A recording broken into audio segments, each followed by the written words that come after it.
We're going to talk. A lot about trust today.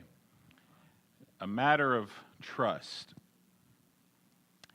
Like I mentioned in the beginning, it's kind of a patriotic weekend. Some people celebrated last weekend. Some people celebrate this weekend. But anytime there's kind of a patriotic aroma in the air, I like to kind of dive into the conversation that shouldn't happen. We are told every time there's a family get-together, every time you get around new friends, even in certain circles of a community of faith like we have here, we're told there's a couple things you just should never talk about with friends. What are those two things? Politics and religion. Well, I'm a pastor, so the religion thing is kind of out the window. I have to talk about it. It's my job. But what two things form who we are and how we view the world and how we view our resources, how we view other people? What two things form those ideas more so than politics and religion? So we're going to talk about politics and religion. Now, some of you are already so uncomfortable. Relax, okay? I'm not going to tell you who to vote for. I'm not going to tell you which political party to be a part of. That's not my job, and I like working here. But how do Christians navigate the world of politics? Specifically, how do Christians navigate what we could perhaps describe as a divisive political climate? Things are a little contentious these days, wouldn't you say? Maybe a little bit.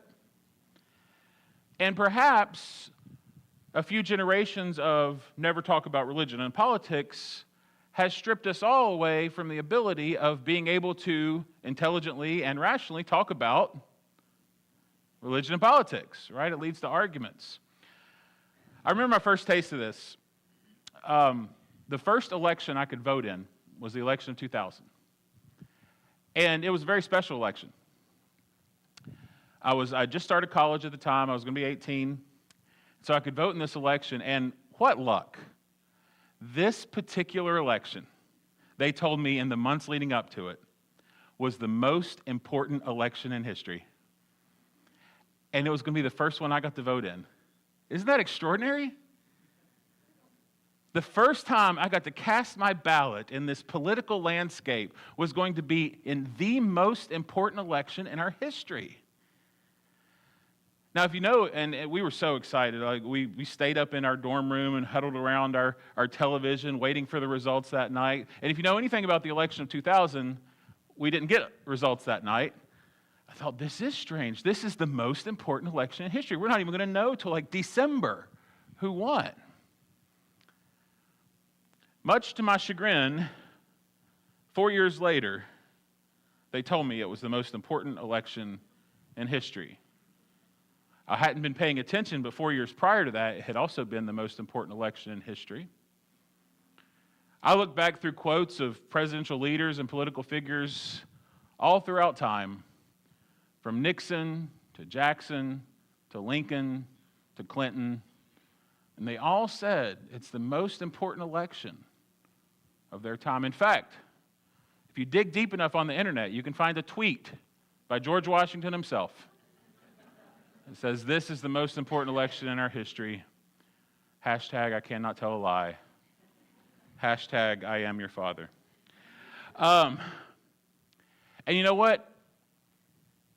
Next year, since it's midterm elections now are a much bigger deal than they've ever been. That'll be the most important election because a midterm election, that lets you know kind of the course that the country's going in. And every election we have to ask ourselves these questions like, is this the one?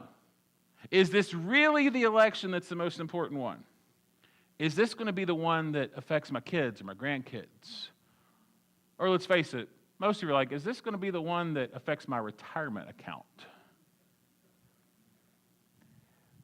Elections and political discourse, they do not bring out the best of us. They leave us with some very interesting thoughts. These are thoughts you've probably had. This idea that you don't have all the facts, but you're fairly certain you have all the answers. This idea that you don't know how right you are, but you know how wrong they are. And in fact, the entire political discourse often leaves us, as we've talked about before, with this feeling that I'm not voting for who I want, I'm voting for the lesser of two evils. Elections are a reminder of how our national conscience works. We have a national conscience, the conscience of America. And it works just like your own internal conscience. You have a conscience that kind of leads, guides, and directs you. Your family has a conscience, just the way you grew up. If you own a business or work in a business, your business has a conscience. It's just how you move and navigate through the world. But what informs the national conscience? What informs your conscience? You may say, well, laws do. Laws inform the national conscience. Let me give you an example. As you're driving down Johnstown Road on the way to church today, whether you're going up the mountain or down the mountain, if you had a bag of trash from a local fast food place, Taco Bell, McDonald's, Wendy's, whatever the case may be. Now, if it's Chick-fil-A, I'm pretty sure that just ascends into heaven. That's the Lord's food. But other fast food places, when you're driving down Johnstown Road, you did not take that bag of trash and throw it out the window. Why didn't you do that? Well, because it's illegal. No. Most of you are speeding on Johnstown Road. You don't have a problem with laws, right? Our conscience is not informed by laws. Our conscience is informed by just this notion that's inside of all of us, where we look at a situation, we see something happening, we hear about something, and we just have the reaction, that's just not right. That's just not right. There's something in our conscience that we see something like that's just not. Why don't I chuck my trash out the window going down the road? Because that's just not right. That's just not a thing you should do. Now, our laws then get informed by our conscience. We know, however, that even in this country, this amazing country that we live in, with all the rights and freedoms that we haven't been on the right side of every argument, because we understand that our national conscience once was perfectly okay. The law was perfectly okay with owning other human beings. People that want to go back to the good old days, generally the people that talk like that are not women or people of color, because we haven't always been on the right side of the argument. We've had things like prohibition, where alcohol is illegal. Okay, now it's not. And we've had this fluctuating curve of these drugs are okay, and now these aren't. Well, now these are okay, but these are regulated. Well, now these are perfectly fine. Now these are not. The conscience shifts with time. And there's this tension that's created. This tension that's created between the ought to and the ought not. The ought to and the ought not works very simply. There's just certain things you ought to do. You ought to do those things. And there's other things you ought not do. You ought not do those things. And when you have an agreement built on these principles, that there are just certain things that aren't right, and there are certain things you should do and certain things you shouldn't do, you don't have to have a lot of laws. People just do what they're supposed to do. But when conscience erodes, as it often does, you need laws and you need politics. There's a couple of verses in Romans chapter 2. Romans chapter 2, verse 14 says, when Gentiles who do not have the law by nature do what the law requires, they are a law to themselves, even though they do not have the law. Now, Gentiles, just kind of an umbrella term that they would have referred to anyone not Jewish, Gentiles. And they say, you know what? Sometimes Gentiles do what they ought to do. And sometimes Gentiles don't do what they're not supposed to do. They don't have the law. Jewish people had the law, right? Jewish people had don't kill, don't steal. But Paul says, sometimes Gentiles don't kill or steal either, because it's just kind of written on, it's just their conscience. It's just not what you do. He goes on to say, they show that the work of the law is written on their hearts, while their conscience also bears witness, and their conflicting thoughts accuse or even excuse them. The purpose of their conscience and the purpose of our conscience is to either, as this verse says, accuse or excuse. There's a behavior, there's an action, there's a thing. You are, in your conscience, either going to accuse it, it's wrong, or you're going to say, it's fine, and you excuse it. And so we live in that tension. So if that's what informs kind of our conscience, what informs our national conscience? Now, I'm not going to rewrite history for you. A lot of people will say that we are a nation built on Christian principles. Our founding fathers were good Christian men, and they built our nation on Christian principles. It takes a little creative American history rewriting to say that. Now, a lot of our founding fathers were Christians. Most of them were deists in that they believed in a creator. They believed in God. But none of them were Mennonites. None of them went to Brethren churches or Bible believe or Baptist churches. But there were Christians, there were Unitarians. But all of them believed in God. All of them had this idea that there was a corporate and an individual responsibility to God, that we were personally and nationally accountable to God. That's why in the Declaration of Independence, that second paragraph that many of you memorized in school, said, we hold these truths to be self-evident, that all men are created equal. They are endowed by their Creator with certain unalienable rights, life, liberty, and the pursuit of happiness. He's saying that there are certain rights that we have that were not endowed by law or by government or who you are or what family you're from, but from the beginning, we wanted to have a country where this was the ought to, that there are certain rights that are just instilled by God. And we recognize that even the people that wrote this were flawed, because when they said all men are created equal, many of them didn't mean that at the time. In 1863, Abraham Lincoln quoted at Gettysburg, "We are highly resolved that these dead shall not have died in vain, that this nation under God shall have a new birth of freedom." This is the first high-profile usage of the phrase under God as referring to a country. Understanding that they weren't getting it right, they were in a civil war, but there was just this understanding that the nation was under God. In the 1950s, that phrase was added to our Pledge of Allegiance, right? One nation, under God, indivisible. And then in 1956, we established our national motto. Our national motto of the United States of America is, "In God we trust." That's been our national motto since 1956. This is extraordinary. I don't know if you kind of understand how extraordinary this is.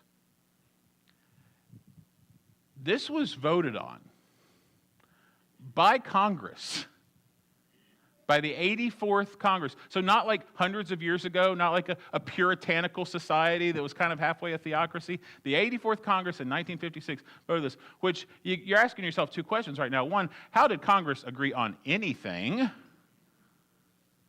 And two, this is a statement that doesn't seem universal in application in 2025. Can you imagine? Okay, this is the national motto. Okay, it's not a church motto, not a Smith Corner motto, not a Southern Baptist Church motto, not a United Methodist Church motto. This is the national motto. Can you imagine? At your local high school, principal gets on the intercom Monday morning. Says, "Hey, here's the announcements for the day. Hey, for school today, we're having the rectangle pizza with a carton of milk." Do they still serve that? And just before he gets off the intercom, he says, "Now, kids, remember, today, while you're at school, remember the national motto, trust God." What if that happened? People would lose their minds, right? There would be lawsuits, right? Because there's got to be separation of church state. But our national motto, voted on by Congress, yet to be repealed, is in God we trust. But things tend to erode that trust.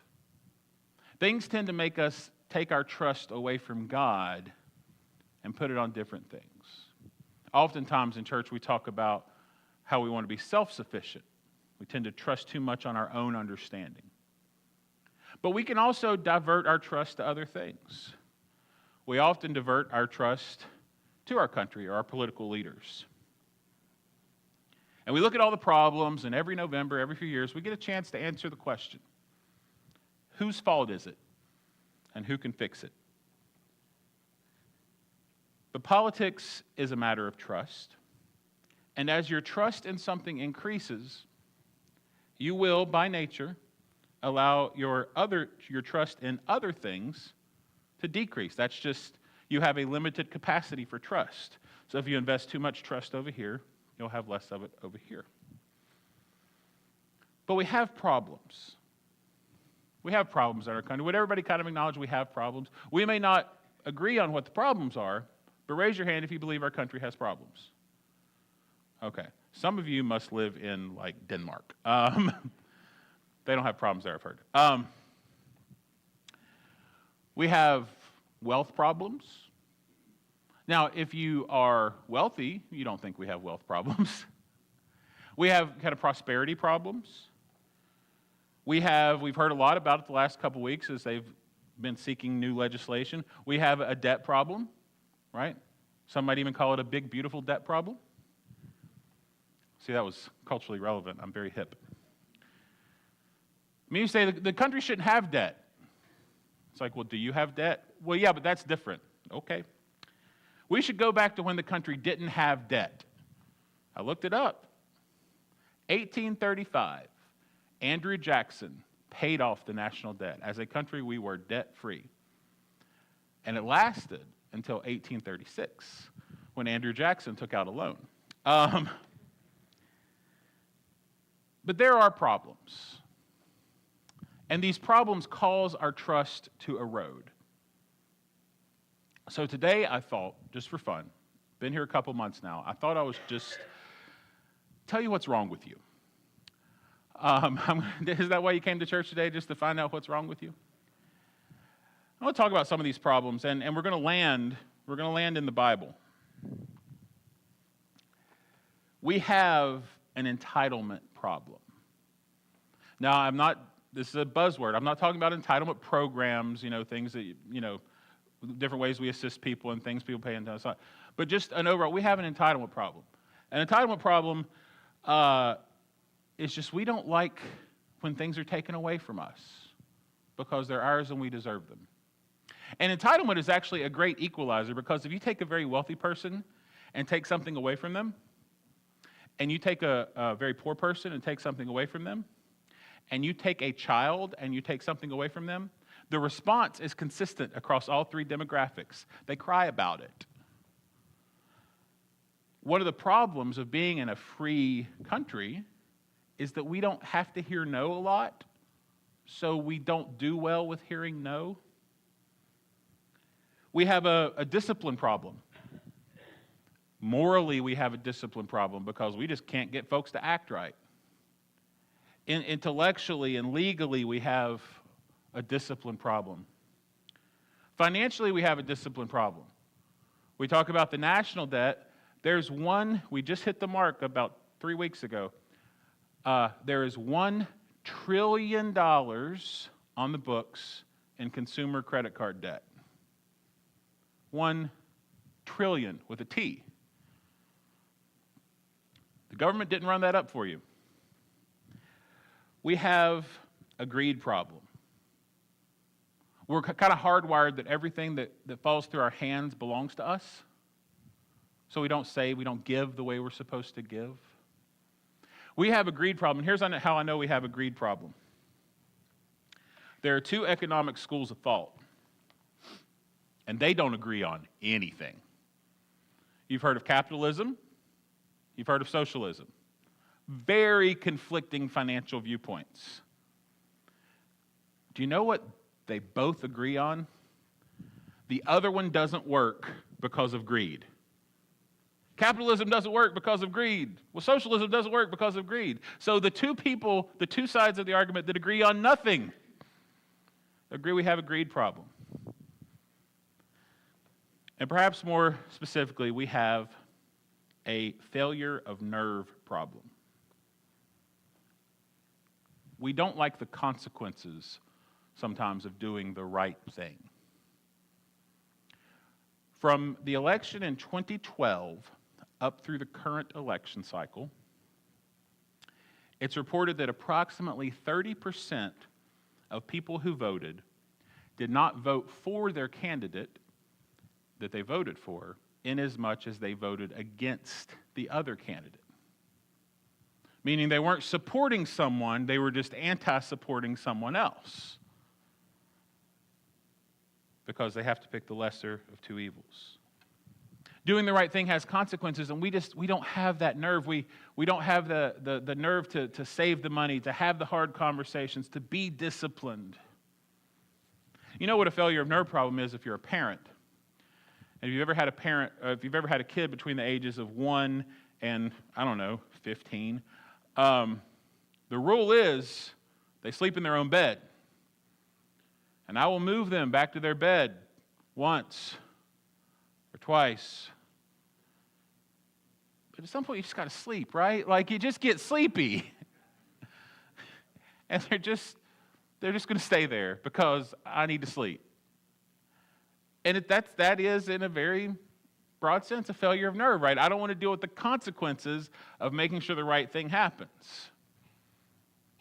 And when you hear these problems, you probably agree with me because you're thinking about the other party, whichever one you're not a part of, and you're thinking, yeah, they do have a greed problem. They do have an entitlement problem. They don't do the right thing.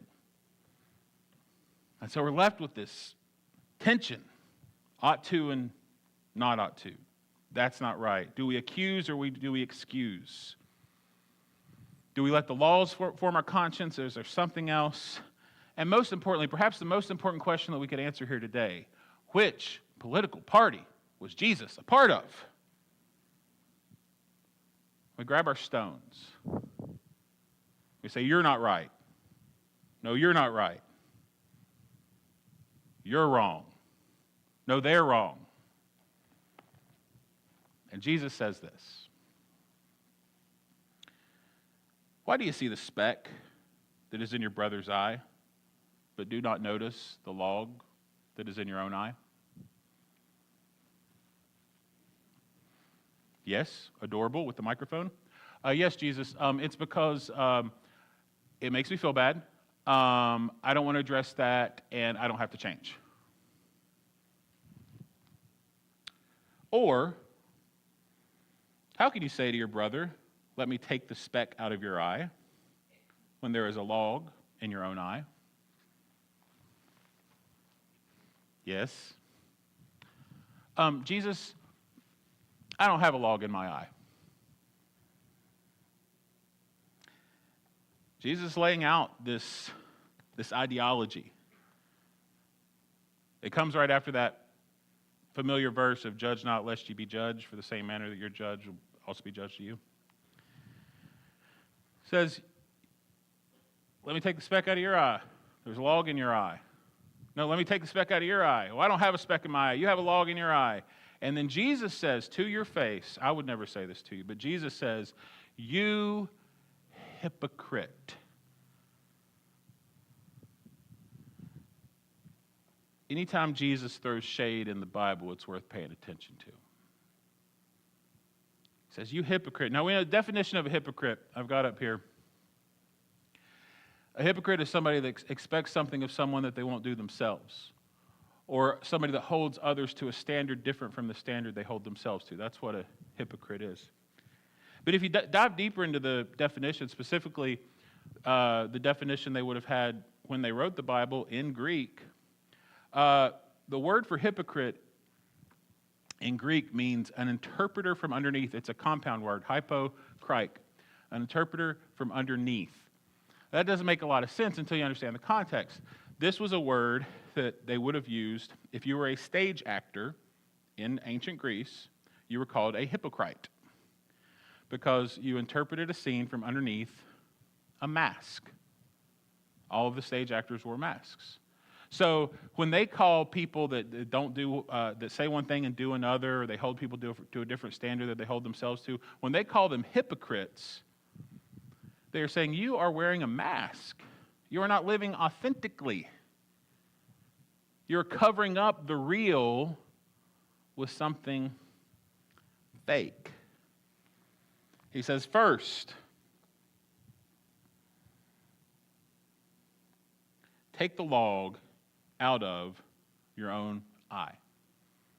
First, fix your issues. Take a look in the mirror. Well, if there's a first, there must be a second.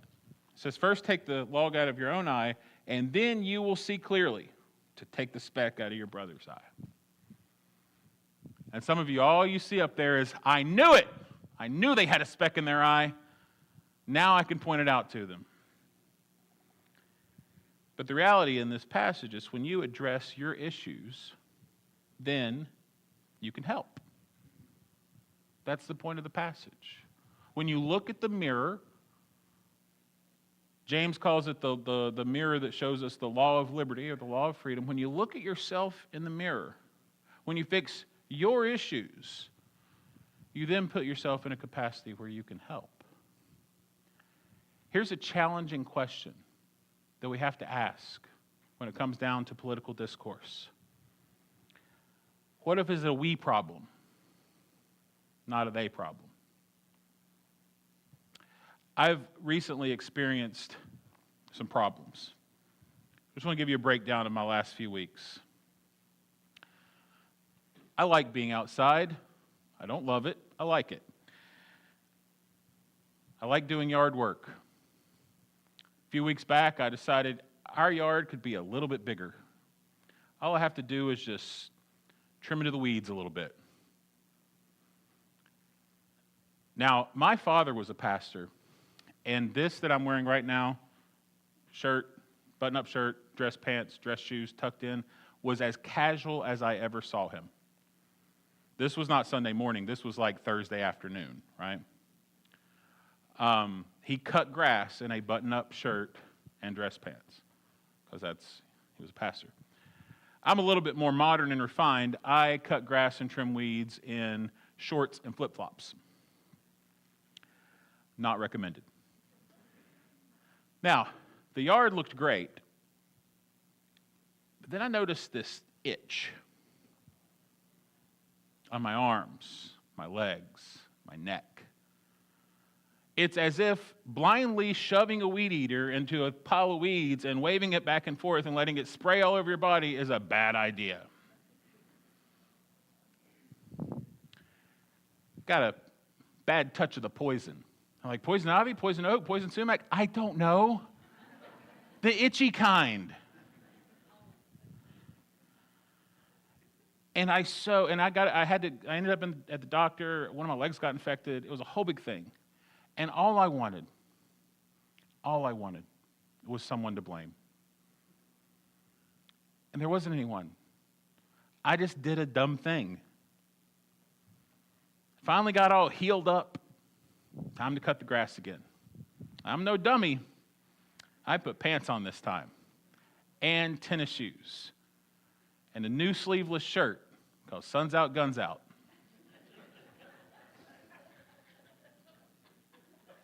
I have guns. It's Blair County. I don't even have to register them. Now, I didn't get poison ivy. My arms are now this cranberry shade of red. That's why I'm walking like this today. I don't want anything to touch them. I'm so sunburned. So sunburned. Just on the part of my body that rarely sees sun. And I wanted so badly to blame it on someone. But I did a dumb thing, and I'm paying the consequences. Last night, my wife found a beautiful item on Facebook Marketplace that she wanted me to go pick up for her. Because I'm a dutiful husband and I like peace in my home, I went and got it. Guy helped me load it on the truck. It took both of us giving all of our might to get it onto my truck. Last night, it was late, needed to get it out of the truck. I was apparently tireder last night than I was yesterday morning. So I have this desk, which is very, very heavy, hanging out the back of my truck, and I'm going to get it situated just right on the dolly, and then I'm going to wheel it into the basement to please my beautiful wife. I don't know if you saw our backyard, but there's currently a desk upside down in the yard. I actually could use some help picking it up after church. It just, instead of me gingerly setting it down on the dolly and heroically wheeling it into the house, it fell on me, completely busted apart, and there it is. So, party at my house after this. And I wanted so badly to blame that on someone. Maybe I could blame it on Amanda. She's the one that made me get the desk. But she did not force me to try to lift it out of there by myself in the dark. I just did a dumb thing. Those are silly examples of my fruitful weeks. But this is something we have to examine politically and culturally. That sometimes the problems we have, hey, I'm a millennial. We want to blame everything on the baby boomers, right? Sometimes the problems we have are because we did dumb things. And what if?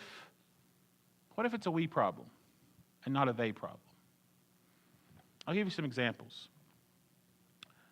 Most Christians would vote to protect their religious freedom.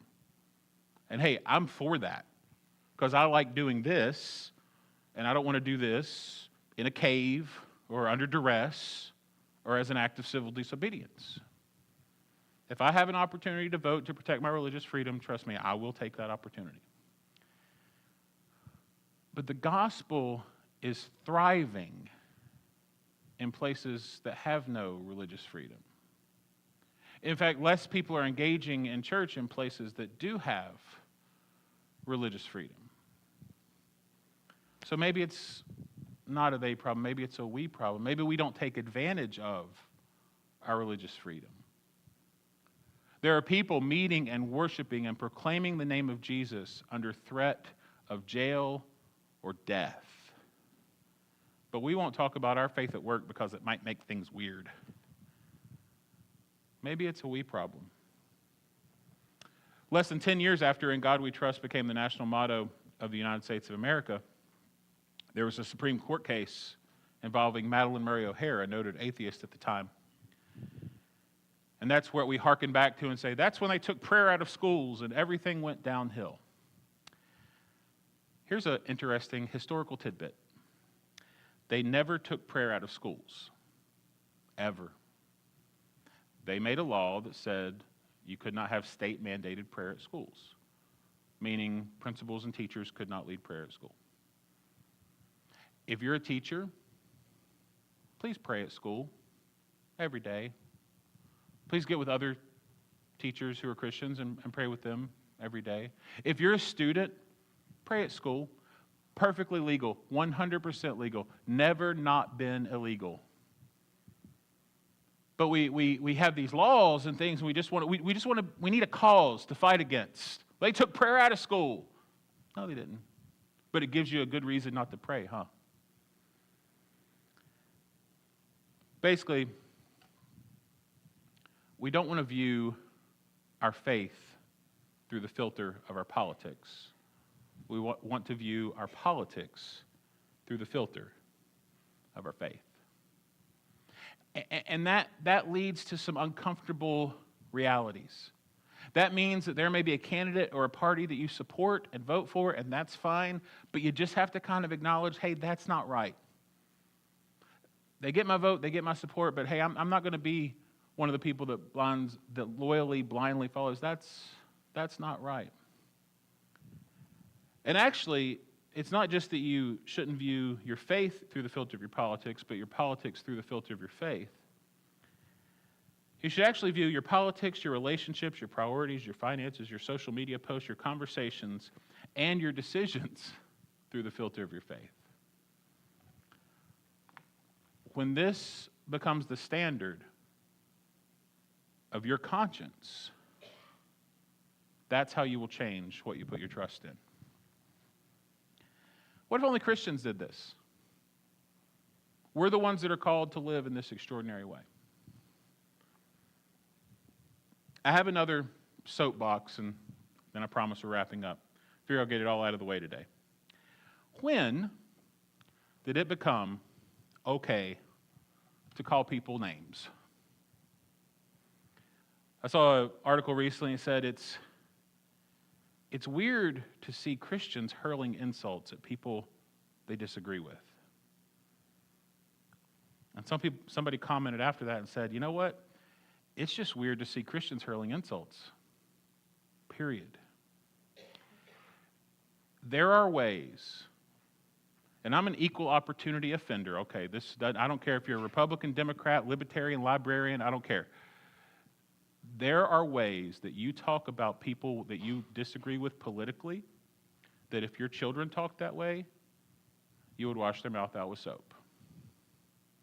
When did that become okay? All right? If there's somebody on the left side of the aisle and you think it's okay to refer to them as a libtard or whatever, that's not okay. And you can't refer to the people over here as MAGA idiots or whatever you want to call them. That's just not okay. You don't talk like that about other people. When did we get a pass to talk about those with whom we disagree with politically to talk that way? We never got that pass. What if just the Christians did this? There's a verse that's often used this time of year.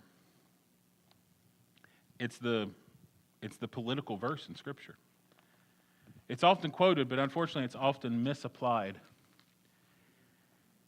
And it's in 2 Chronicles chapter 7. It says, if my people who are called by my name humble themselves and pray and seek my face, turn from their wicked ways, then I will hear from heaven. I will forgive their sin and heal their land.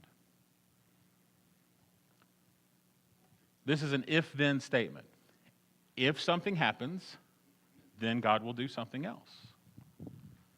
We'd like to read this verse so you know what?